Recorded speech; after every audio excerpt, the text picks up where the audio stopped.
സമാപന സമ്മേളനം ആരംഭിക്കുന്നു. പ്രശസ്ത പ്രഭാഷകനായ ശ്രീ സുധൻ മലയാളപ്പുഴ സാറിനെ ആദരപൂർവ്വം ആസനത്തിലേക്ക് ക്ഷണിക്കുന്നു.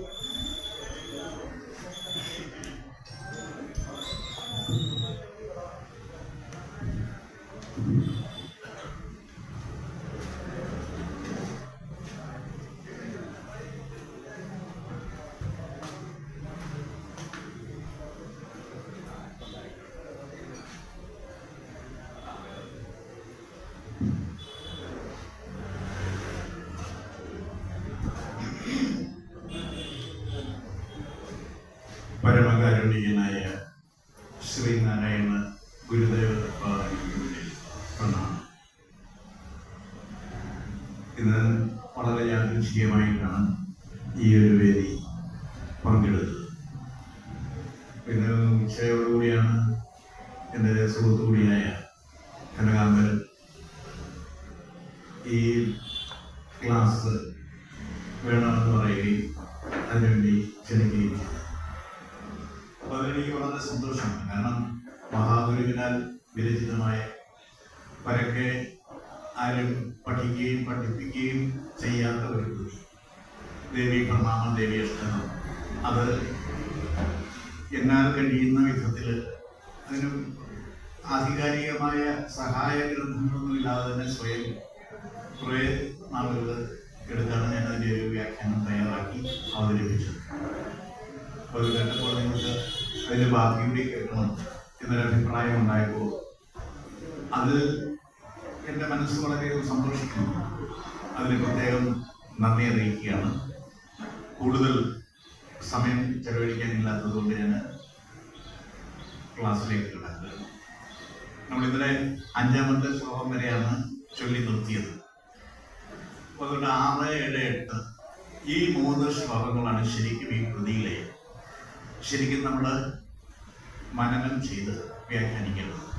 അത് വിശദീകരിക്കാനുള്ള സമയങ്ങളിൽ ലഭിക്കാത്തതിൽ സത്യത്തിൽ നിരാശയുണ്ടായിരുന്നു. അതെന്തായാലും മാറി കിട്ടി. നമുക്കിതിനെ കഴിയുന്ന വിധത്തിൽ ഒന്ന് വ്യാഖ്യാനിച്ച് മനസ്സിലാക്കാം. ദേവി പ്രണാമ, ദേവി അഷ്ടകത്തിലെ 6ാമത്തെ ശ്ലോകം. രാമയാ വിമതവാമയാ ശമിത കാമയാ സുരിത സീമയാ ഭൂമയാധികപരോമയാ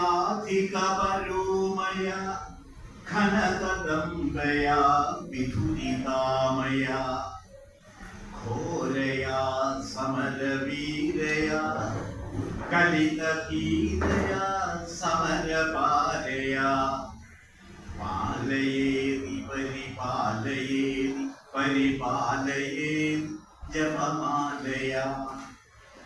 ഇതാണ് ശ്ലോകം. അപ്പോൾ ഇത് നമ്മൾ വളരെ ശ്രദ്ധാപൂർവം ഇതിൻ്റെ ആ പ്രയോഗം മനസ്സിലാക്കേണ്ടതാണ്. രാമയ മലയാളത്തിൽ നമ്മൾ പറയുന്നത് പോലല്ല ഇതിനെ ഉച്ചരിക്കേണ്ടത്. രാമ യാ അങ്ങനെയാണ്. ഇപ്പൊ യാ രാമസ്വരൂപേണ വർത്തതേ അല്ലെ വിരാജിതേ എന്നാണ് അതിന്റെ സംസ്കൃതത്തിലുള്ള അന്വയം വേണ്ടത്. രാമ എന്ന പദത്തിന് നമ്മൾ രാമൻ രാ അമ ഈ 2 രാ എന്ന അക്ഷരത്തിന്റെയും അമ എന്ന പദത്തിന്റെയും പ്രയോഗമാണ് രാമ എന്ന പദം. യാ രാ അമ, അപ്പൊ അതാണ് രാമയ എന്ന് വെച്ചാൽ രാ ഇരുട്ട, അമയുക എന്ന് പറഞ്ഞാൽ ചേർന്ന് വേറെടുക്കുവാൻ ആവാത്ത വിധം ഇങ്ങനെ പെട്ട് യോജിച്ചിരിക്കുക. അടപടലെ ഇങ്ങനെ കെട്ട് ചേർന്ന് ഇണങ്ങിയിരിക്കുക, അഴിയാത്ത മാതിരി. അപ്പൊ ആ ഒരു സ്ഥിതിയെയാണ് അമയൻ അമയുക എന്ന് പറയുന്നത്. രാ അമ രാമ എന്ന് പറഞ്ഞാൽ ഇരുട്ടിനോട് കെട്ടുപിണഞ്ഞിരിക്കുന്ന അവസ്ഥ. ഇരുട്ടിനോട് കെട്ടുപിണയുക എന്ന് പറഞ്ഞാൽ ഇരുട്ട് അജ്ഞാനത്തിന്റെ പ്രതീകമാണ്. അപ്പോൾ വെളിപ്പെടാതെ മറഞ്ഞു നിൽക്കുന്ന സത്യത്തിന്റെ ആ പ്രകാശത്തെയാണ് ഇവിടെ രാമഭാവത്തിൽ പറയുന്നത്. രാമൻ എന്ന് പറയുന്നത് അത് തന്നെയാണ്. വെളിപ്പെടാത്ത സത്യമായി മറഞ്ഞു നിൽക്കുന്ന ചൈതന്യമാണ് രാമനിൽ ആരോപിച്ചിരിക്കുന്നത്. അപ്പൊ ഇവിടെയും അങ്ങനെയാണ്. ദേവിയെ രാമ എന്നുള്ള പദം ആ ഒരു പ്രയോഗമാണ്. യാ രാമ, അങ്ങനെയാണ് മനസ്സിലാക്കേണ്ടത്. യാതൊരുവളാണോ വെളിപ്പെടാതെ മറഞ്ഞ് നിലകൊള്ളുന്നത്. വിമതവാമ യാ, യാ വിമതവാമ, മതവും വിമതവും. ഈ മതം എന്ന് പറയുന്നത് നമ്മൾ സുനിശ്ചിതമായി വിചാരം ചെയ്ത് മനസ്സിലാക്കാൻ, അതിന് യാതൊരു സംശയവുമില്ലാതെ ഏതെങ്കിലും ഒരു വസ്തുതയെ അല്ലെങ്കിൽ വസ്തുവിനെ വെളിപ്പെടുത്തി മനസ്സിൽ പ്രതിഷ്ഠിച്ചിരിക്കുന്ന ആ ഒരു അവസ്ഥയ്ക്കാണ് മതം എന്ന് പറയുന്നത്.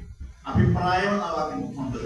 ഈ അഭിപ്രായം എന്ന് പറയുന്നത് സുചിന്തിതവും സുനിശ്ചിതവുമായ വസ്തുബോധം അല്ലെങ്കിൽ വസ്തുതാബോധം, അതാണ് മതം. അപ്പൊ അതിന് നേരെ വിപരീതമാണ് വിമതം. അപ്പൊ ദേവി മതം ഏതാണോ അതിന് നേരെ വിപരീതമായി ഭാസിക്കുന്നു എന്ന് പറഞ്ഞാൽ ദേവിക്ക് തന്നെ ലക്ഷ്മി ഭാവവും മൂർധന്യ ഭാവവും, ഒന്ന് ഇരുവിന്റെയും മറ്റൊന്ന് വെളിച്ചത്തിന്റെയുമാണ്. അപ്പൊ ഇവിടെ ഒന്ന് ശുദ്ധജ്ഞാന സ്വരൂപതയാണ്, മറ്റൊന്ന് അവിദ്യ കൽപ്പിതമായ മായയാണ്.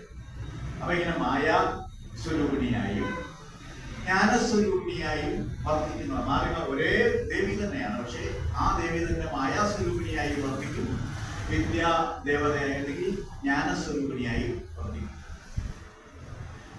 ശമിത കാമയ എന്ന് പറഞ്ഞാൽ സർവകാമ ശമ പ്രദായിനി രൂപേണ വർത്തതേ എന്ന് സംസ്കൃതത്തിൽ പറയാം. എന്നാൽ യാതൊരുവളാണോ സർവകാമങ്ങൾ സാധിച്ചു തരുന്ന വിധത്തിൽ വർദ്ധിക്കുന്നത് ആ ഭാവസ്വരൂപിണിയാണ് ദേവി.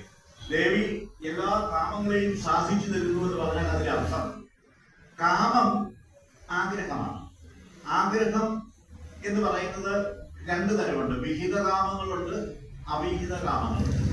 എന്ന് പറഞ്ഞാൽ നമ്മുടെ പ്രാപ്തിക്കും അതുപോലെ നമ്മുടെ ശേഷിക്കും ശേഷിക്കുമൊക്കെ നമുക്ക് എത്രത്തോളം കാര്യങ്ങൾ നേടിയെടുക്കാം അതിനെ ആഗ്രഹിക്കുന്നതാണ് വിഹിത കാമം എന്ന് പറയുന്നത്. നമുക്ക് വിദ്യാർത്ഥികളുടെ മനസ്സിലാണ്, എനിക്ക് ഒരാൾ IAS ആവണമെന്ന് വിചാരിക്കുമ്പോൾ അവൻ ആ ഒരു ലെവലിലേക്ക് എത്താനുള്ള ബൗദ്ധിക വികാസവും ചിന്താശക്തിയും ഉൾപ്രേരണയും ഒക്കെ ഉണ്ടെങ്കിൽ തീർച്ചയായും അവനത് വിഹിത കാമമാണ്. എന്നാൽ നേരെ മറിച്ച് ഒരു മന്ദബുദ്ധിയായ ഒരു കുട്ടി അങ്ങനെ ചിന്ത ഉണ്ടാവത്തില്ല. ഒരു മന്ദബുദ്ധിയാണ് തന്റെ പുത്രൻ, അവനെ ഒരു IAS ഓഫീസർ ആക്കണമെന്ന് അവന്റെ അമ്മയോ അച്ഛനോ ആഗ്രഹിച്ചാൽ അത് അവിഹിത കാമാണ്. കാരണം ആ കുഞ്ഞിനുള്ള പ്രാപ്തിയില്ല. അപ്പൊ അതാണ് നമ്മൾ ആ കാമം എന്ന് പറയുന്നത്. അറിവിന്റെ പശ്ചാത്തലത്തിൽ നിന്നുകൊണ്ട് വേണം നമുക്ക് എന്തെല്ലാം കാമിക്കാം അല്ലെ എന്തെല്ലാം ആഗ്രഹിക്കാം എന്ന് തീരുമാനിക്കണം. അപ്പൊ നമ്മളുടെ കഴിവ്, നമ്മുടെ പ്രാപ്തി, നമുക്കുള്ള അർഹത, നമ്മുടെ യോഗ്യത, ഇത്തരം കാര്യങ്ങളെല്ലാം കൂടെ പരിഗണിച്ചുകൊണ്ട് വേണം നമ്മൾ ഓരോന്നിനെയും ആഗ്രഹിക്കുവാൻ. അങ്ങനെ ആഗ്രഹിച്ചാൽ അത് തീർച്ചയായും വിദ്യാസ്വരൂപിണിയായ ദേവി നമുക്ക് സാധിക്കും. കാരണം അത് വിദ്യയാണ്. ജീവിതത്തിൽ ശ്രീനാരായണ ഗുരുദേവൻ പറഞ്ഞതാണ്, വിദ്യ കൊണ്ട് സ്വതന്ത്രരാകുക എന്നാണ്. സ്വതന്ത്രമാണ്.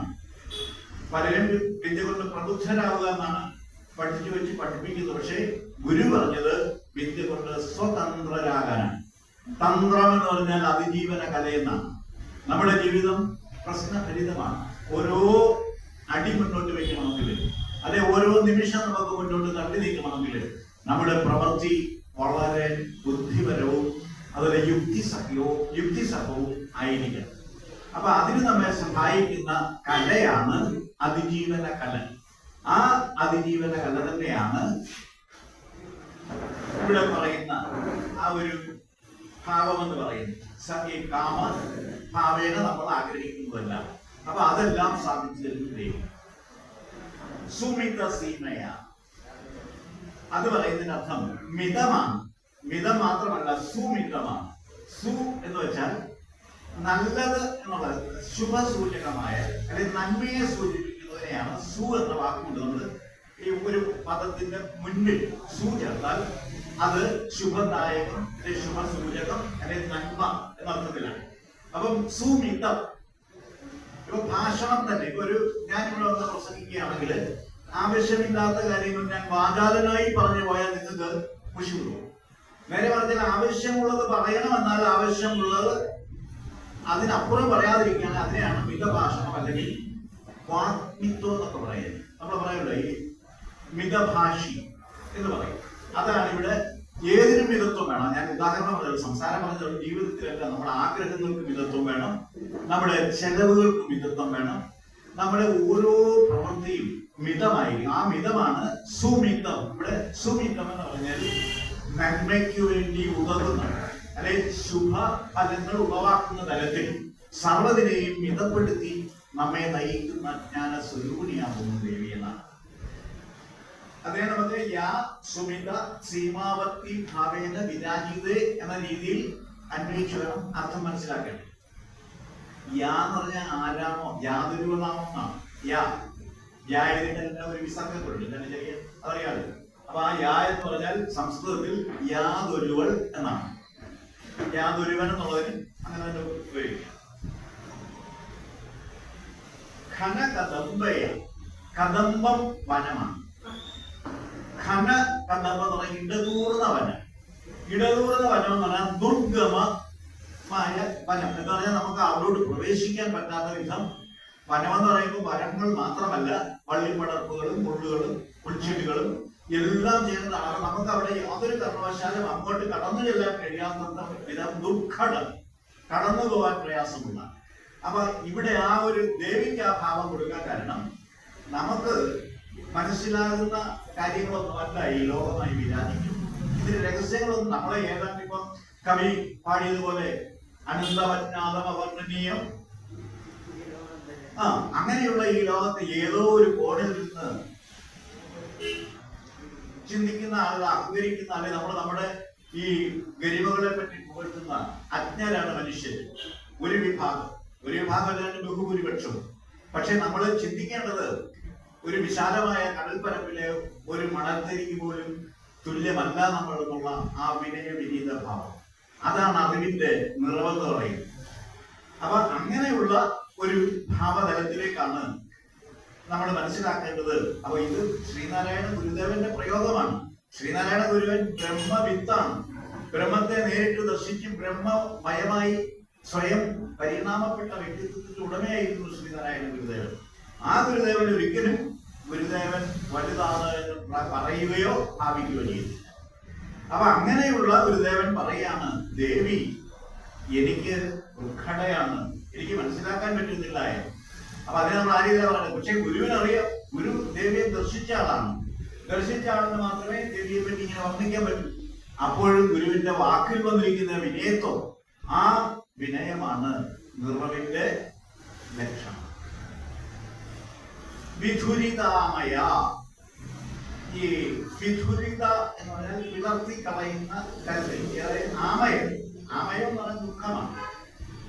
സർവ ആമയങ്ങളെയും വിളർത്തിക്കളയുന്നു അവളാണ് ദേവി. അതും ജ്ഞാനം കൊണ്ട് വിളർത്തി കളയാൻ സാധിക്കാത്തതായ യാതൊരു ദുഃഖവുമില്ല, യാതൊരു തടസ്സങ്ങളുമില്ല.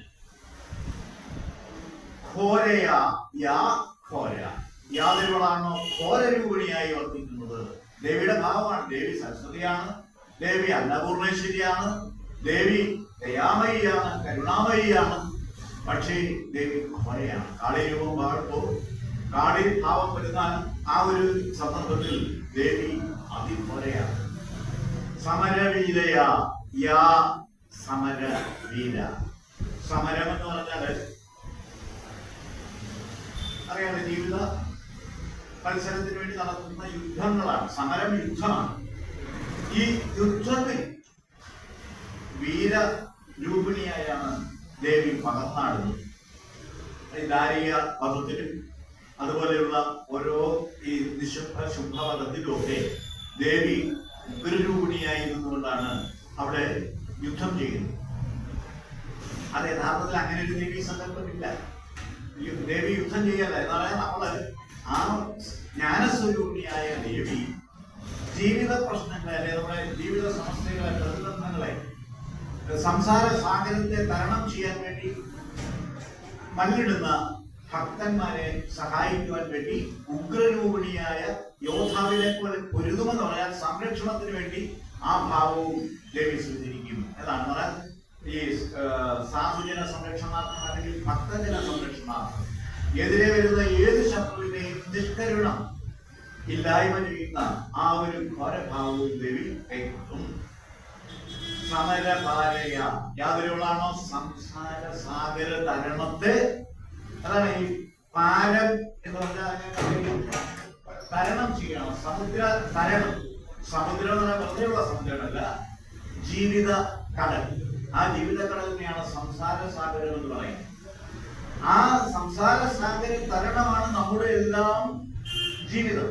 അപ്പൊ നമ്മുടെ ജീവിതത്തെ ഈ സംസാര ദുഃഖങ്ങളിൽ നിന്നെല്ലാം തരണം ചെയ്ത് മുക്തിപഥത്തിലേക്ക് നമ്മളെ എത്തിക്കുന്നതിന് വേണ്ടി നമുക്ക് സഹായിയായി നിൽക്കുന്ന, അതിനെ തരണം ചെയ്യാൻ നമ്മളെ കടത്തിവിടുന്ന ആ ശക്തി സ്വരൂപിണിയായി ദേവി നിലകൊള്ളുന്നു.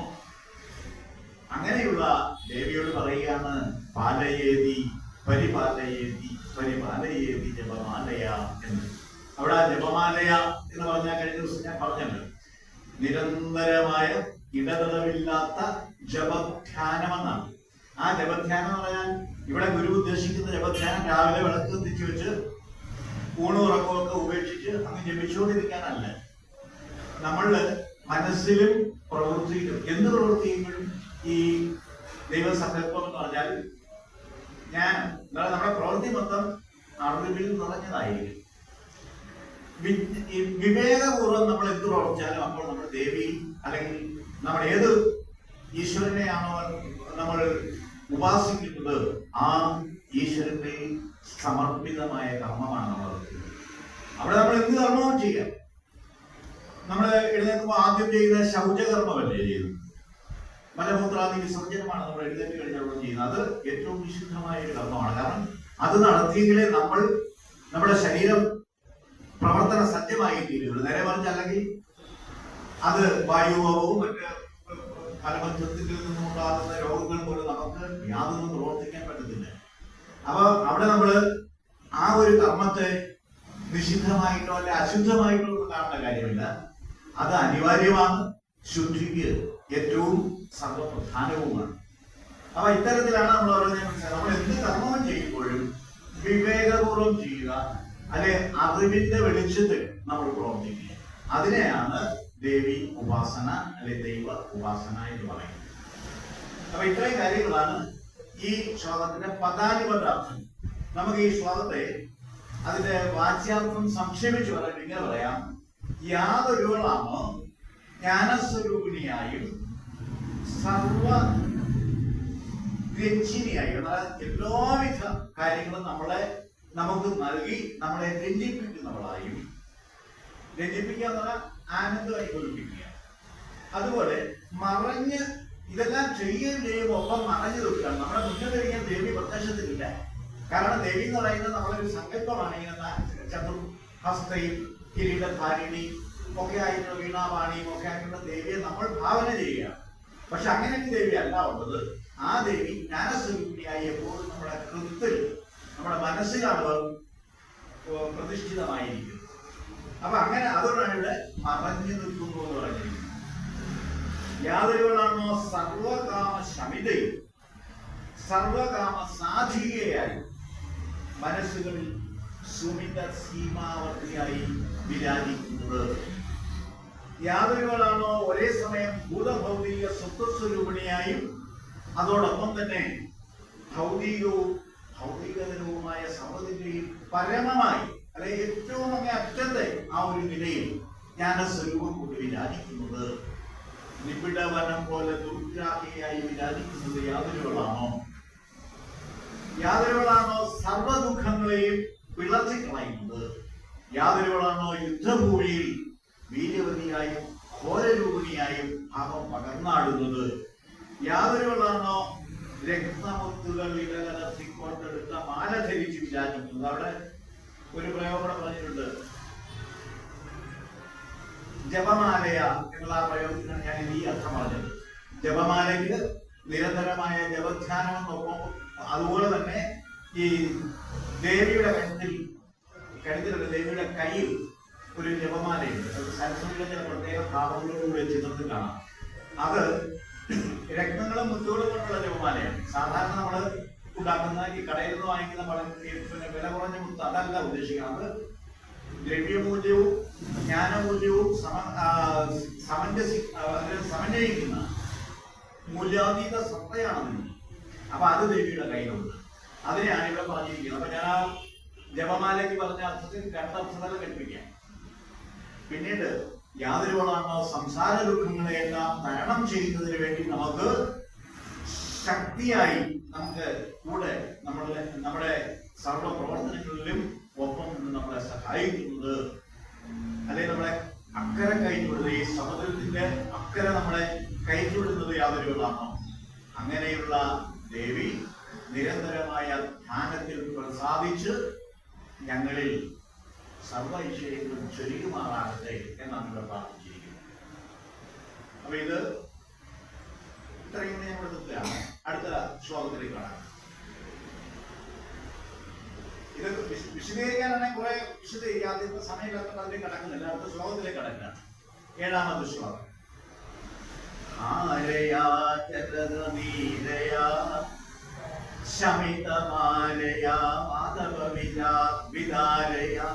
അപ്പൊ അത് ഇങ്ങനെ മുറിച്ച് പറയരുത്. ശമിതമാലയ തപവിതാലയ എന്ന് വായിക്കരുത്.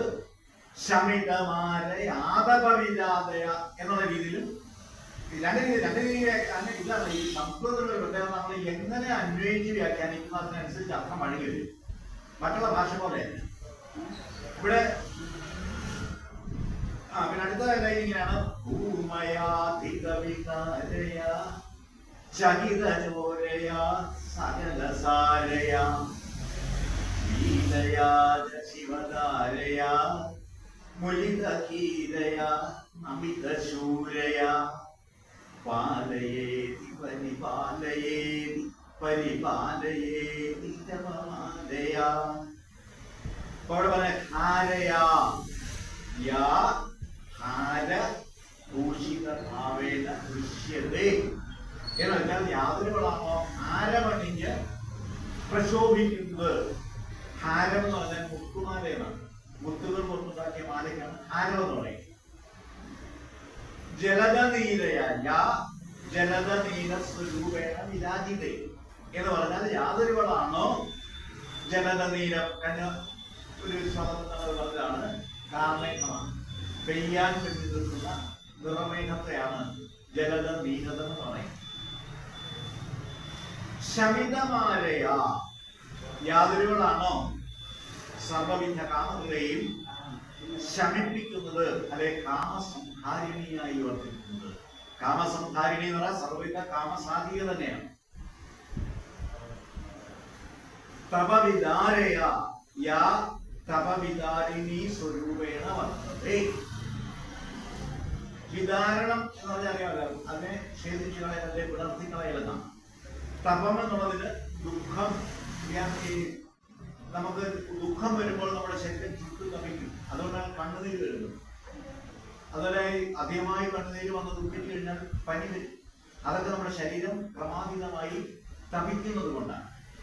അപ്പൊ അങ്ങനെയൊക്കെയുള്ള അതിൽ നിന്നല്ല അതിനെയെല്ലാം പിളർത്തി കളയുന്നതാണ് ദേവി. ജ്ഞാനമാണ് ആ ഭാവത്തിൽ ദേവിയുടെ ശക്തിയായി വർദ്ധിക്കുന്നത്. കാരണം ഇപ്പൊ നമുക്കൊരു അമ്മമാർക്കറിയാം, കൊച്ചു കുഞ്ഞിന് എന്തെങ്കിലും ഒരു ശരീരത്തിന് ചൂട് കൂടുതലായി അനുഭവപ്പെട്ടാൽ കുഞ്ഞിന് എന്തോ ഇതുണ്ട് പെട്ടെന്ന് അവർക്കറിയാവുന്ന ഒന്നിൽ പനിക്കൂർക്ക അല്ലെങ്കിൽ എന്തെങ്കിലുമൊക്കെ വീട്ടുമുറ്റത്തുള്ള ഒറ്റമൂലികൾ അല്ലെങ്കിൽ മറ്റെന്തെങ്കിലും ഉടനെ അത് പ്രതിവിധി ചെയ്ത് കഴിയുമ്പോൾ ഇതിന്റെ ആ അസുഖം മാറി കഴിയും. അപ്പൊ അത് യഥാർത്ഥത്തിൽ എങ്ങനെയാണോ നമ്മൾ ദേവി വന്ന് ചെയ്യുകയാണ്, നമുക്ക് ദേവി അറിവാണ്. അപ്പൊ കുഞ്ഞിന്റെ ശരീരം കൊള്ളുന്നു, കുഞ്ഞിന് പനി വരുമെന്ന് അമ്മയെ പഠിപ്പിക്കുന്നത് ദേവീ ഭാവത്തിൽ വർദ്ധിക്കുന്ന ജ്ഞാനമാണ്. അപ്പൊ അങ്ങനെയാണ് നമ്മളതിനെ മനസ്സിലാക്കുന്നത്. ദേവി ഉടനെ ഇങ്ങനെ ഒരു ശൂലവുമായി വരുന്നു, അല്ലെങ്കിൽ മറ്റേ നമ്മുടെ സങ്കല്പത്തിലുള്ള ദേവി കൊണ്ട് അദൃശ്യമായി വരുന്നു, എന്നിട്ട് ആ കുഞ്ഞിനെ ജീവിക്കാൻ പറയുന്നു. അങ്ങനെ പറഞ്ഞിട്ടില്ല. അറിവിന്റെ രൂപത്തിൽ അമ്മയുടെ മനസ്സിൽ തോന്നിപ്പിക്കും. കുഞ്ഞിന്റെ ശരീരത്തിൽ ചൂടുണ്ട്, പെട്ടെന്ന് അതിന് പ്രതിവിധി ചെയ്യുക എന്ന് അമ്മയ്ക്ക് കൊടുക്കുന്ന അറിവ്, ആ പ്രായോഗികമായ സ്വയമേവ സംഭവിക്കുന്ന അറിവാണ് ദേവിയുടെ സംഭവം. അത് നമ്മുടെ ജീവിത സാഗര തരണത്തിനെല്ലാം അങ്ങനെയാണ്. ഓരോ സമയത്ത് നമുക്കൊരു പ്രതിബന്ധം കൊണ്ടുവന്ന് കഴിയുമ്പോൾ നമ്മൾ അറിയാതെ തന്നെ യാന്ത്രികമായി അതിലുള്ള അതിനെ തരണം ചെയ്യാനുള്ള ഒരു സ്വയം പ്രവർത്തനം നമ്മുടെ ശരീരത്തിൽ നമ്മുടെ ഉള്ളിൽ നിന്നുണ്ടാകും. അതാണ് ദേവി കടാക്ഷം. അതാണ് യഥാർത്ഥത്തിൽ ദേവി വന്ന് നമ്മുടെ ജീവിത സാഗരത്തിൽ നിന്നും തരണം ചെയ്യാൻ സഹായിക്കുന്നു എന്നുള്ള സങ്കല്പം, ആ ഒരു ഭാവനയുടെ പൊരുൾ അതാണ്. പിന്നെ പറഞ്ഞിരിക്കുന്നത് ഭൂമയാധിക വികാരയ, യാതൊരുവളാണോ ഭൂമയം എന്ന് പറഞ്ഞാൽ ഭൂ എന്ന് പറഞ്ഞാൽ ഭൂമിയാണ്. ഭൂമി എന്ന് പറയുന്നത് ഖരാവസ്ഥയിൽ ഉള്ള ഭൗതികതയെ മൊത്തം ചേർത്താണ് ഭൂമി എന്ന് പറയുന്നത്. ഭൂമി എന്ന് നമ്മൾ കാണുന്ന ഈ കര മാത്രമല്ല, ഈ ഖരരൂപത്തിൽ എന്തെല്ലാം ഉണ്ടോ അത് മുഴുവൻ ഭൂമിയാണ്. ദ്രവരൂപത്തിൽ എന്തെല്ലാം ഉണ്ടോ അതെല്ലാം വായുവാണ്. വാതക രൂപത്തിൽ എന്തെല്ലാം ഉണ്ടോ അതെല്ലാം ദ്രവരൂപത്തിലുള്ള ജലമാണ്. ഞാൻ പറഞ്ഞു തെറ്റുപോയി. ദ്രവരൂപത്തിൽ എന്തെല്ലാം ഉണ്ടോ അതെല്ലാം ജലമാണ്.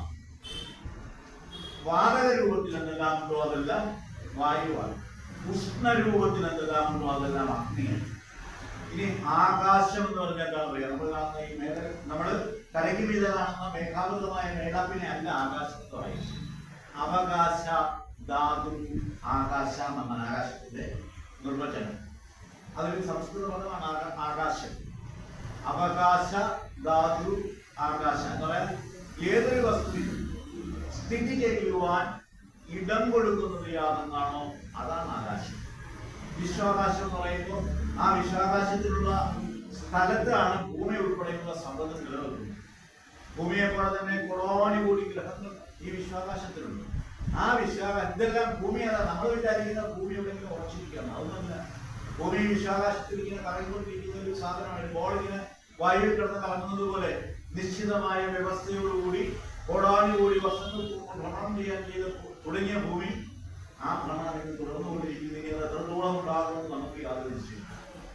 അത് വിശ്വവിധാനീയതയിലെ ഈശ്വരീയതയുടെ മഹത്വം. ചകിത ചോരയ എന്ന് പറഞ്ഞാൽ യാ ചകിത ചോര ആവേന വിരാജി. ചകിതം എന്ന് പറഞ്ഞാൽ ഭയമെന്നാണ്. സർവവിധ ഭയങ്ങളെയും ചോരണം ചെയ്യുന്നവർ. ചോരണം എന്ന് പറഞ്ഞാൽ അറിയാമല്ലോ, ചോരണം മോഷണം. മോഷണം എന്ന് പറയുന്നത് അനുവാദം കൂടാതെ എടുക്കുന്നതിനെയാണ് ചോരണം എന്ന് പറയുന്നത്. അപ്പൊ ദേവി നമുക്ക് എന്തെല്ലാം ഭയങ്ങൾ ഉണ്ടാകുന്നോ ദേവി നമ്മളോട് ചോദിക്കുന്നില്ല. ദേവി അങ്ങനെ എടുത്തോളം പോകും. എന്ന് വെച്ചാൽ ജ്ഞാനം നമ്മുടെ മനസ്സിൽ ഉദിപ്പിച്ചു തരുമ്പോൾ നമ്മുടെ ഭയം പോയി. ആ നമ്മുടെ മനസ്സിൽ അറിവ് ഉദിപ്പിക്കുക ഏത് ഭയവും ഉണ്ടാകുന്നത്. ഇപ്പൊ സാധാരണ എല്ലാവരും പിശാച ഭയം അതുപോലെ ഓരോരോ ഭയങ്ങൾ പല തരത്തിലാണ് ഭയം വരുന്നത്. ഇതെല്ലാം എന്തുകൊണ്ടാണ്? ദ്വൈത ഭാവനയിൽ നിന്നാണ്. നമുക്ക് അന്യതാബോധം ഉള്ളതുകൊണ്ടാണ്. ആ അന്യതാബോധം കൊണ്ട് മാറി നമ്മുടെ മനസ്സിലെ ദ്വൈതം അങ്ങോട്ട് വിട്ടു കഴിഞ്ഞാൽ പിന്നീട് ഭയമില്ല. ആ ദ്വൈതബോധത്തെ വിടാൻ വേണ്ടി നാനാത്വബോധം എന്ന് പറയാൻ വേറെ നാനാത്വത്തിലെ ഏകത്വം എന്ന് പറയുന്നത് അത് വേറൊരു അർത്ഥതലത്തിലാണ്. പക്ഷെ നമ്മളിൽ നിന്നും അന്യമായി എല്ലാത്തിനെയും കാണുന്ന ഒരവസ്ഥ. ഗുരു പറയുന്നത് തന്നിൽ നിന്ന് അന്യമായി ഒന്നുമില്ല എന്ന്. അല്ല, തന്നിൽ നിന്ന് അന്യമായി എന്ന് കാണുന്നു സർവ്വത്. അന്ന് ഏത് ശോകം, അന്ന് ഏത് മോഹം, ഏകത്വത്തിൽ എന്നാണ്. എന്നാൽ നമ്മളിൽ നിന്നും അന്യമല്ലാത്തതായി. നമ്മളിൽ നിന്ന് അന്യമല്ലാത്ത ഒന്നുമില്ല. അല്ല, അന്യമായിട്ടൊന്നുമില്ല. ഉണ്ടോ? നമ്മളിൽ നിന്ന് അതായത് എല്ലാം പരമ്പര ഈ ലോകം മുഴുവനും വിശ്വത്തിൽ മുഴുവനും വന്നിരിക്കുന്ന ഒരേ ഒരു ചൈതന്യത്തിൽ നിന്ന് വിവർത്തിച്ചുണ്ടാകുന്ന ഭാവരൂപ പ്രതീതികളാണ് ഈ ലോകത്തിലുള്ളതെല്ലാം എന്നാണ് അദ്വൈതം പറയുന്നത്. ശ്രീനാരായണ ഗുരുദേവൻ 25-ാം തീയതിയായിരുന്നു. ആകെ ഉള്ളത് ബ്രഹ്മം മാത്രമേ ഉള്ളൂ എന്നാണ് ശ്രീനാരായണ ഗുരുവിന്റെ കൃതികളിലെല്ലാം സമർത്ഥിച്ചിരിക്കുന്നത്. അതിനെ അറിവിന്റെ രൂപത്തിലാണ് നമ്മൾ സാക്ഷാത്കരിക്കുന്നത്.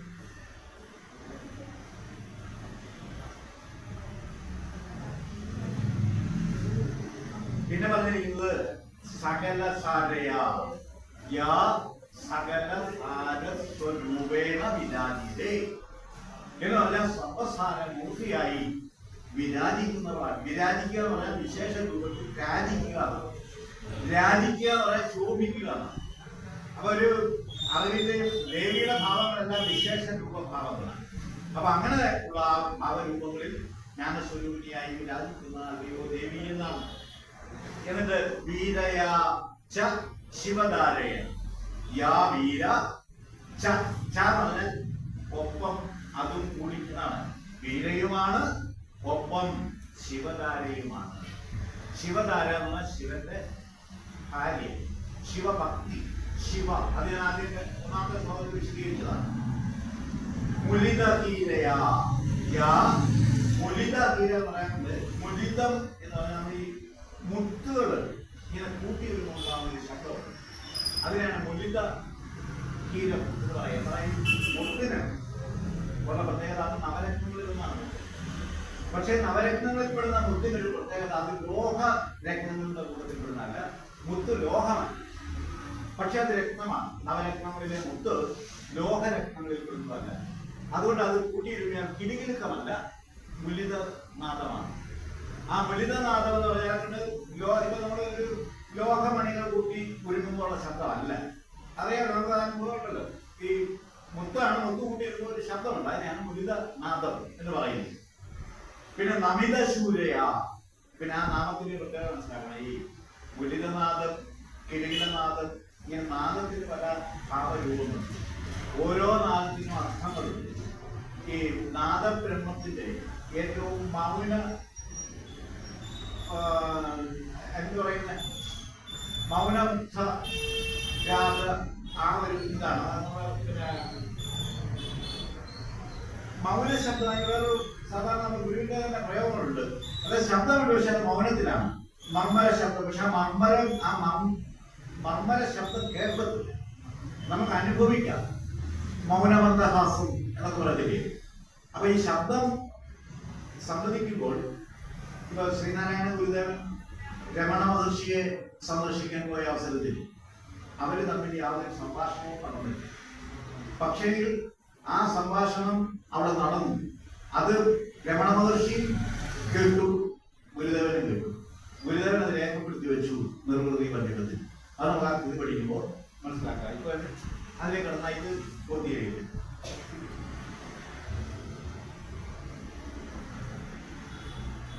അതാണ് ഈ മുലിതകീരം. മുലിതകീരം എന്ന് പറയുമ്പോൾ മുത്തുകൾ കൂട്ടിയിരുമ്പോൾ ഉണ്ടാകുന്ന ശബ്ദം പോലെ നിശബ്ദമായ നാദധ്വനിയാണ്.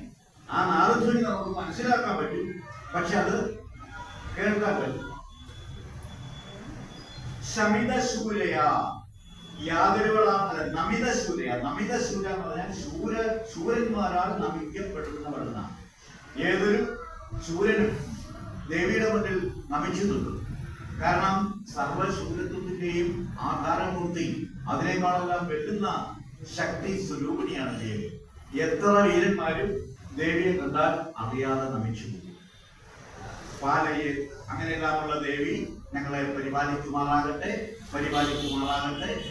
ഞങ്ങളുടെ നിരന്തരമായ ജപധ്യാനത്തിൽ പ്രസാദിച്ച് ഞങ്ങളിൽ ജ്ഞാനസ്വരൂപിണിയായി അനുഗ്രഹഭാഗത്തിൽ വർദ്ധിക്കുമാറാകട്ടെ എന്നാണ് ഇവിടെ പറഞ്ഞിരിക്കുന്നത്. ഈ ശ്ലോകത്തിന്റെ വാച്യാർത്ഥം ഇങ്ങനെ പറയാം: മുത്തുമാലകൾ അണിഞ്ഞു വിരാജിക്കുന്നവളും കാർമേഘത്തിന്റെ നീലക്കറുപ്പോട് കൂടിയവളും സർവകാമങ്ങളെയും നശിപ്പിച്ച് വിരാജിക്കുന്നവളും എന്ന് പറഞ്ഞാൽ സർവകാമ സാധികയും ഭൗതികാതീതവുമായ അല്ലെങ്കിൽ ഭൗതികവും ഭൗതികേതരവുമായ വികാരങ്ങളെ ജനിപ്പിച്ചുകൊണ്ട് വിരാജിക്കുന്നവളും. അതാണ് ഭൗതികവും ഭൗതികേതരവും എന്ന് പറയാൻ ആത്മീയവും ഭൗതികവും അതിനെ സമന്വയിപ്പിച്ചുകൊണ്ട് വിരാജിക്കുന്നവളും. അതുപോലെ ഭയവിഭ്രമ വികാരാദികളെ എല്ലാം ചോരണം ചെയ്തുകൊണ്ട് നിർഭയ വികാര സ്വരൂപിണിയായി വിരാജിക്കുന്നവളും സർവ ആധാരമൂർത്തിയും വീരയും ശിവപത്നിയും. ശിവപത്നി എന്നുള്ളതിന് ഇവിടെ സംഹാരാത്മിക എന്നർത്ഥം ചെയ്യുക. കാരണം ശിവസംഹാരം എന്താണെന്ന് പറഞ്ഞു. സൃഷ്ടിപൂർവ സംഹാരമാണ് ശിവസംഹാരം. ആ ശിവസംഹാര ലീലകളോടൊപ്പം സഹവർത്തിത്വം പാലിക്കുന്ന അർദ്ധനാരീശ്വരി ഭാവം കൊണ്ടല്ലേ അങ്ങനെയുള്ള മംഗളാത്മികയായ മുത്തുമാലകൾ കുട്ടിയൊരുമെന്ന നാടത്തെ ശ്രമിപ്പിക്കുന്നവളും ശൂരന്മാരാൽ നമിക്കപ്പെടുന്നവളും ധ്യാനമന്ത്രമാലകളുടെ ധ്യാനമന്ത്രമാല എന്ന് പറയാൻ മന്ത്ര സമൂഹങ്ങളുടെ നിരന്തരമായ ജപത്തിലൂടെയും നിധിധ്യാസനാദികളിലൂടെയും ഞങ്ങളിലേക്ക് സ്വയം സന്നിവേശിച്ച് ഇറങ്ങി വന്ന് ഞങ്ങളിൽ ജ്ഞാന സൗഭഗമായി വർദ്ധിക്കുന്ന അല്ലയോ ജ്ഞാനസ്വരൂപിണിയായ ദേവി എന്നൊക്കെ വായിക്കുന്നു. അപ്പൊ ഇനി ഇതിന്റെ വിശദാംശങ്ങളിൽ കിടക്കുമ്പോഴാണ് ഇതിന്റെ ആഴെന്ന് പറയുന്നത്. പക്ഷെ അതിനുള്ള സമയമില്ലാത്തതുകൊണ്ട് അടുത്ത സമയം 7 മിനിറ്റല്ലോ. അപ്പൊ ഇനി അടുത്തതിലേക്ക് ലാസ്റ്റ് ശ്ലോകത്തിലേക്ക് കടക്കുകയാണ്. ഇതൊക്കെ ഒരു ശ്ലോകം നമ്മളൊരു പറഞ്ഞത് 1 മണിക്കൂറിലൊക്കെ വെച്ച് ചർച്ച ചെയ്തെങ്കിലേ ഇതിനൊക്കെ ശരിയായി. അപ്പൊ അതിന്റെ ഏകദേശം പറയുന്നത് മാത്രമേ. അവസാനത്തെ ശ്ലോകം ഇങ്ങനെയാണ്: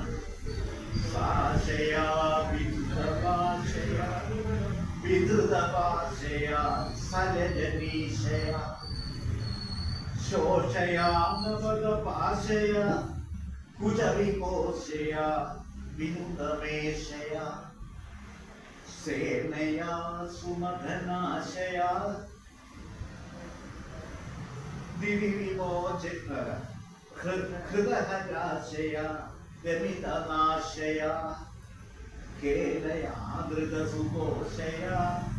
ദിവിമോചയി വിമതനാശയ. ഇതാണ് ഈ കൃതിയിലെ ഏറ്റവും അവസാനത്തേതായ ശ്ലോകം. അപ്പൊ ഇവിടെ നമ്മൾ ഓരോ പദത്തെയും മുൻപിലത്തെ ശ്ലോകത്തിലെ പദങ്ങളിലെ പദാനുപദ അർത്ഥങ്ങൾ വ്യാഖ്യാനിച്ചതുപോലെ വ്യാഖ്യാനിക്കണം, അന്വയിച്ചു. സാശയ യാ ആശയ സ്വരൂപേണ വിരാജിതേ സ. സ എന്ന് പറഞ്ഞാൽ അവൻ, അവൾ, അത്, ആ, ഇങ്ങനെയൊക്കെയുള്ള എല്ലാ അർത്ഥവും. യാതൊരുവളാണോ ആശയ സ്വരൂപേണ, ആശയ രൂപത്തിൽ വർത്തിക്കുന്നത് അല്ലെ വിരാജിക്കുന്നത് അവൾ എന്നാണ് സാശയ എന്ന പദത്തിൽ. പിന്നീട് വിധുതമാശയ. വിധുതം എന്ന് പറഞ്ഞാൽ ഈ ഭാഷ ബന്ധങ്ങളെല്ലാം അറ്റകളായി. വിധുതം എന്ന് പറയും ഇവിടെ പറഞ്ഞിട്ടുള്ളതാണ് വിധുത ഭാഷയാണ്. ഭാഷ എന്ന് പറഞ്ഞാൽ ഭാഷ ബന്ധിത. അപ്പൊ എല്ലാവിധ ഭാഷകളും അല്ലെ എല്ലാവിധ ബന്ധങ്ങളും അറ്റുപോയതാണ്. ബന്ധങ്ങളല്ലെ പറ്റുകൾ, അത് അജ്ഞതയുടെ ഉൽപ്പന്നങ്ങളാണ്. അപ്പൊ സർവ ശുദ്ധ സ്വരൂപനെയാണ് ദൈവം. അപ്പൊ ആ ശുദ്ധ സ്വരൂപതയിൽ ഒരു പറ്റുമില്ല. പറ്റെന്ന് പറയുന്നതാണ് കളങ്കത്. ഈ ചന്ദ്രനിൽ നമ്മൾ ഈ ദിവസം പൂർണ്ണനെ കുറിച്ച് പറഞ്ഞപ്പോ അതിലെ ശരത്കാല ചന്ദ്രനിൽ ശശാങ്കമുണ്ട്, അതായത് മുയലിന്റെ അടയാളമുണ്ട്. പക്ഷെ ദേവി അങ്ങനെയുള്ള അടയാളമൊന്നുമില്ല. അതുകൊണ്ടാണ് ദേവിയെ ഇവിടെ വിധൃത ഭാഷയ, ഭാഷങ്ങളുടെ എല്ലാം പറ്റൊഴിഞ്ഞവൾ ശുദ്ധ സ്വരൂപിണി എന്ന് പറഞ്ഞിരിക്കുന്നു. പിന്നെ പറഞ്ഞിരിക്കുന്നത് വിധൃത ഭാഷയ, വിധുതവും വിധൃതവും വാക്കിന് വ്യത്യാസമുണ്ട്. വിധൃതം എന്ന് പറഞ്ഞാൽ ഈ പറ്റില്ലാത്ത ഒഴിഞ്ഞ മുക്തമായി.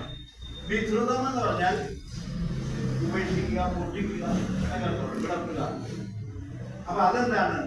കെട്ടുകളെ ഉപേക്ഷിച്ചു, പറ്റില്ലാത്തവർ കെട്ടുകളെ ഉപേക്ഷിച്ചു. അപ്പൊ അവിടെ തമ്മിലുള്ള അർത്ഥം ഏതാണ്ട് ഏകദേശമാണ്, പക്ഷെ ചെറിയ വ്യത്യാസമേ ഉള്ളൂ. പറ്റെന്ന് പറയാൻ നമുക്ക് പിന്നെ സ്വയമേവ മനുഷ്യന്, ഏത് മനുഷ്യനായാലും, എത്ര യോഗി വര്യനായാലും യതി വര്യനായാലും മാനുഷികമായ ചില ദുർബലതകളുണ്ട്. അപ്പൊ അതിനെയാണ് പറ്റെന്ന് പറയും. ആ പറ്റു ഒഴിഞ്ഞതാണ് ദേവീഭാവം. അതാണ് ഇവിടെ പറഞ്ഞിരിക്കുന്നത്. പിന്നെ പറഞ്ഞിരിക്കുക സരജനീശയ. അതിനെ പലരും ഈ യൂട്യൂബിലൊക്കെ പാടുന്നത് സരജനി എന്നുള്ള രീതിയിൽ ചേർത്താണ്. പക്ഷെ സരജനി അല്ല, സരജനീശയ. യാ രജനീശ സഹ ഭക്തി ഭാവേന വിരാജിതേ എന്ന് പറഞ്ഞാൽ യാതൊരുവളാണോ രജനീശനാരാണ്? ചന്ദ്രൻ. രജനി രാത്രി വീശൻ ചന്ദ്രനാണ്. അപ്പൊ ചന്ദ്രനോടൊപ്പം സഹവസിക്കുന്നതാണ് ഈ ചന്ദ്ര കലാധരിയാണ് ശിവാംബിക.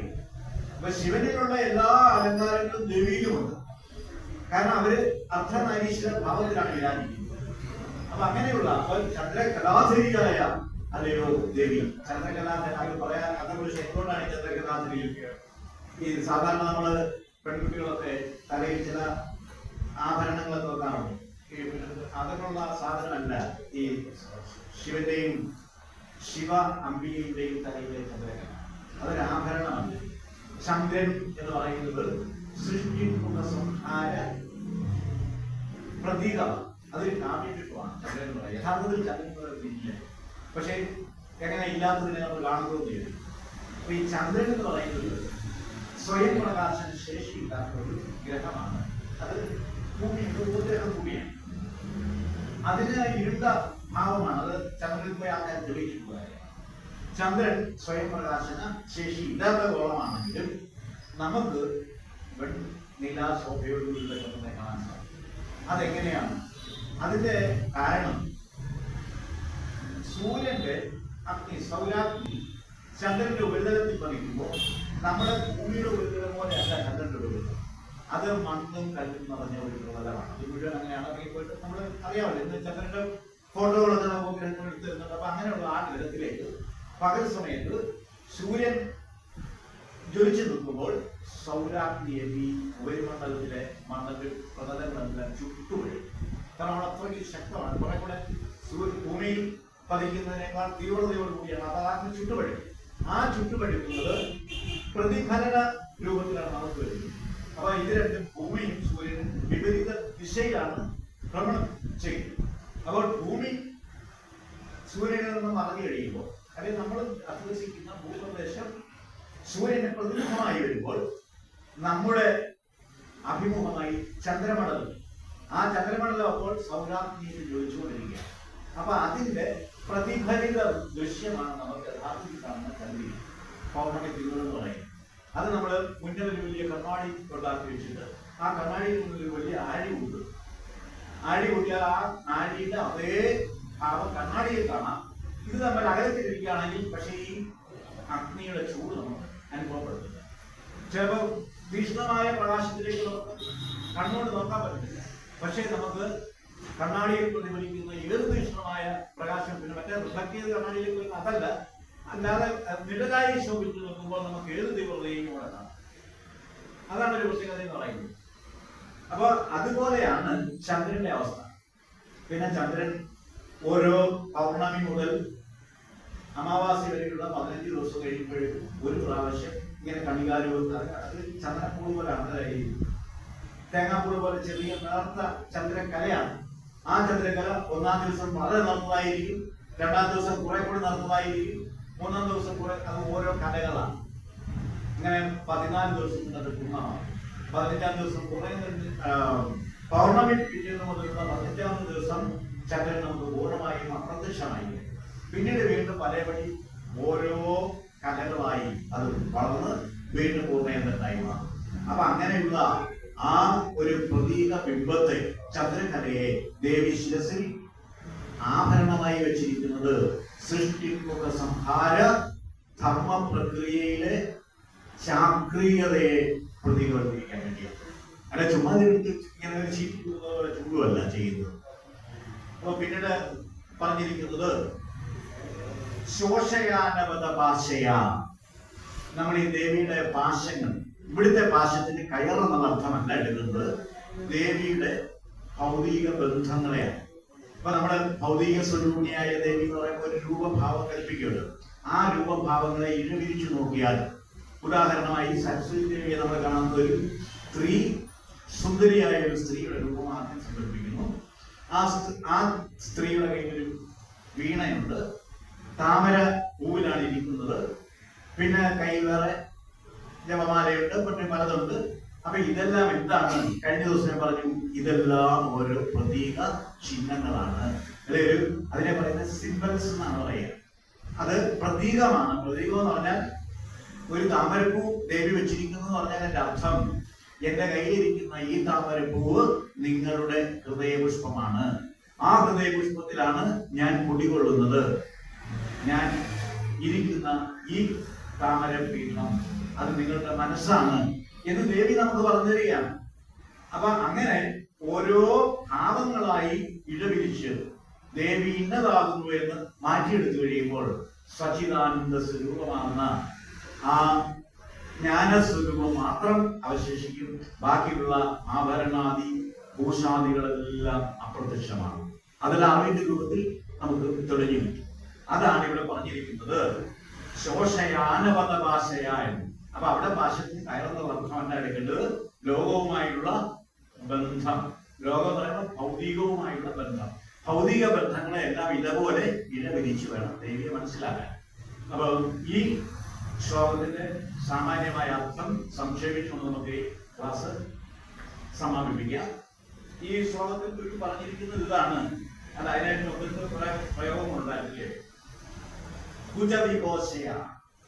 കോശം എന്ന് പറഞ്ഞാൽ ഭണ്ഡാരം അല്ലെങ്കിൽ നിധി ശേഖരം, നമ്മുടെ ട്രഷറി എന്നൊക്കെ പറയാം, അതാണ് കോശം. അപ്പൊ അത് എങ്ങനെയുള്ള കോശമാണ്? കുച വികോശം. കുചം ദേവിയുടെ സ്ഥലമാണ്. അത് 2 ദിവസം പറഞ്ഞിട്ടുണ്ട്. ദേവിയുടെ സ്ഥലങ്ങളെ നിധികുംഭങ്ങളായിട്ടാണ് പറയുന്നത്. ഈ വിനായകന്റെ കയ്യിൽ നമ്മുടെ മഹാഗണപതിയുടെ ഒരു കയ്യിൽ നിധികുംഭമാണ്, സ്വർണ്ണ കലശമാണ്. അപ്പൊ എന്ന് പറയുന്നത് ദേവിയുടെ ഈ സ്ഥലങ്ങളെ കുംഭസമാനങ്ങളായി പറഞ്ഞിരിക്കുക, നിധികുംഭങ്ങളായി പറയുക. കാരണം ഈ ലോകത്തിലുള്ള സമ്പത്തെയും ഊട്ടി വളർത്തി പോഷിപ്പിക്കുന്ന അന്നപൂർണേശ്വരി ഭാവവും, അതോടൊപ്പം തന്നെ ഈ അന്നപൂർണേശ്വരി ഭാവം കിട്ടണമെങ്കിൽ അന്നം ഉണ്ടാകണമെങ്കിൽ ദ്രവ്യം വേണം. അന്നം ഉണ്ടാകണമെങ്കിൽ ദ്രവ്യം വേണം. അപ്പൊ അങ്ങനെ ഈ മൊത്തത്തിൽ സമ്പത്തുണ്ടെങ്കിൽ മാത്രമേ മറ്റുള്ള ആധ്യാത്മികതയും പ്രകാശിക്കൂ എന്നാണ്. അപ്പൊ അതിലൊരു പ്രതീക ചിഹ്നം, അതായത് പറയുന്നത് സിംബലാണ്, സിംബോളിസമാണ് ഇവിടെ പറയുന്നത്. പ്രതീകമാണ് ഈ ദേവിയുടെ കുചകുംഭം. പിന്നെ പറഞ്ഞിരിക്കുന്നത് ഈ സേനയാ സുമഖനാശയായ യാ സേനാ സഹിതേ സേനാസഹിത രൂപേണ സുമഖനാശയാ വർത്തതേന. മഖനാശയ എന്ന് പറഞ്ഞാൽ മഖിക്കാനുള്ള, അതായത് ശത്രുക്കളെ പറയാം. യഥാർത്ഥത്തിൽ ദേവിക്ക് ശത്രുക്കളില്ല. നമ്മൾ അത് മനസ്സിലാക്കാൻ, ശത്രുത എന്നുള്ളതൊന്നുമില്ല. പക്ഷെ ശത്രുത എന്ന് പറയുന്നതാണ് ജ്ഞാനത്തിന് വിരുദ്ധമായ ഭാവസങ്കല്പങ്ങളും ഭാവസ്വരൂപങ്ങളും ബാക്കിയെല്ലാം ജ്ഞാനസ്വരൂപിണിയായ ദേവിയുടെ ശത്രുക്കളായി തന്നെയാണ് വരുന്നത്. അപ്പൊ അതിനെ ഹനിക്കാൻ ഇപ്പം ഒരു സത്യജിജ്ഞാസത്തിന്റെ മുന്നിൽ ദേവീഭാവത്തിന് ശരിക്കും പ്രത്യക്ഷപ്പെട്ട് സാക്ഷാത്കരിക്കപ്പെടാനുള്ള തടസ്സങ്ങളായി, പ്രതിബദ്ധങ്ങളായി, അജ്ഞാനരൂപികളായി എന്തെല്ലാം ഉണ്ടോ അതിനെയെല്ലാം അതിക്കുവാൻ തയ്യാറാകുന്ന വിധം സേനയോടുകൂടി സുസജ്ജമായി നിൽക്കുന്ന വീരഭാവം കൂടി ദേവിക്കുന്നതാണ്. അപ്പൊ എന്ന് പറഞ്ഞാൽ അവിടെ അറിവിന്റെ എന്തായാലും പറയുക, ഒരു അറിവ് ജ്ഞാനാഗ്നിയാണ്. ഈ ജ്ഞാനാഗ്നിയുടെ മുന്നിൽ സകലതും ദഹിച്ചു പോവുകയാണ്. അപ്പൊ അതൊരു വെറും ആക്രമണം മാത്രമല്ല, ഇങ്ങനെ ചുട്ട് കരിച്ചു കളയുകയാണ്. അതാണ് അതിനെ ഉന്മൂലനം ചെയ്യുകയാണ് ജ്ഞാനപ്രകാശം. അപ്പൊ അങ്ങനെയുള്ള സകല ജ്ഞാനപ്രകാശ പ്രഭാവത്തോടുകൂടി ഉജ്ജ്വലിച്ചു നിൽക്കുന്ന ഭാവസ്വരൂപിണിയാകുന്നു ദേവി എന്നാണ് ഇവിടെ പറഞ്ഞിരിക്കുന്നത്. പിന്നെ പറഞ്ഞിരിക്കുന്നത് ഈ സേന എന്ന് പറയുന്നത് വേറെ അർത്ഥത്തിൽ വേണേൽ പറയാം. ഞാൻ എന്ന ഇവിടെ സായ എന്ന് പറഞ്ഞാൽ അവളെന്നാണല്ലോ, സാ എന്ന് പറയുന്നത് അവൻ അവള്, അത് അദ്ദേഹം എന്നൊക്കെ അർത്ഥം പറയാം. ഞാൻ എന്ന് പറയുന്ന ഇല്ലാത്ത ഭാവം യാതൊരുകളാണോ. പിന്നെ അതുപോലെ ഈ സേന എന്ന് പറയുമ്പോൾ ദുഃഖം, ഭയം ഇത്യാദി കാര്യങ്ങളൊന്നും ഇല്ലാത്തവർ എന്ന് പറഞ്ഞാൽ ശുദ്ധ സ്വരൂപം. ഇത്രേ ഉള്ളൂ. ഓരോ വാക്കുകളെ പറയാൻ വേണ്ടി പല രീതിയിൽ അർത്ഥനിഷ്പത്തികൾ വരത്തക്ക രീതിയിലാണ് പദങ്ങൾ ഇതിനകത്ത് കോർത്ത് നൽകിയത്. അപ്പൊ ഇതിന്റെ മൊത്തത്തിലുള്ള അർത്ഥം ഇതാണ്: സ്വന്തമായ നിലയിൽ പൂർണ്ണമുള്ളവളും, അതുപോലെ സർവബന്ധ വിമുക്തയും, പാശം കയ്യിലെത്തിയവളും, ചന്ദ്രകലാധരിയും, സകല വാശബന്ധങ്ങളും മറ്റ് ശോഷിച്ച് ഏകാത്മിക ഭാവം വിരാജിക്കുന്നവളും, അതുപോലെ ശത്രുമഥനാർത്ഥം സേനാസഹിതം വിരാജിക്കുന്നവളും, ശിവമനസ്സിനെ ആകർഷിച്ച് വശപ്പെടുത്തി ശിവാത്മിക ഭാവം കൊണ്ട് വിരാജിക്കുന്നവളും, സർവവിധ വിഘ്നങ്ങളെയും ഇല്ലാതെയാക്കി ജ്ഞാനമയിയായി വിരാജിക്കുന്നവളും, വിനോദഭാവേന നിധിശേഖരങ്ങൾ കാത്തുസൂക്ഷിക്കുന്നവളും ആയ പ്രകാശാത്മികയായ ദേവി എന്നെ, ഞങ്ങളെ പ്രകാശാത്മകതയിലേക്ക് നയിക്കുമാറാകട്ടെ, ഞങ്ങൾക്ക് ആനന്ദം പ്രദാനം ചെയ്യുമാറാകട്ടെ എന്ന് പറഞ്ഞുകൊണ്ട് ഗുരുദേവൻ ഈ അർത്ഥം ഉപസംഹരിച്ചിരിക്കുകയാണ്.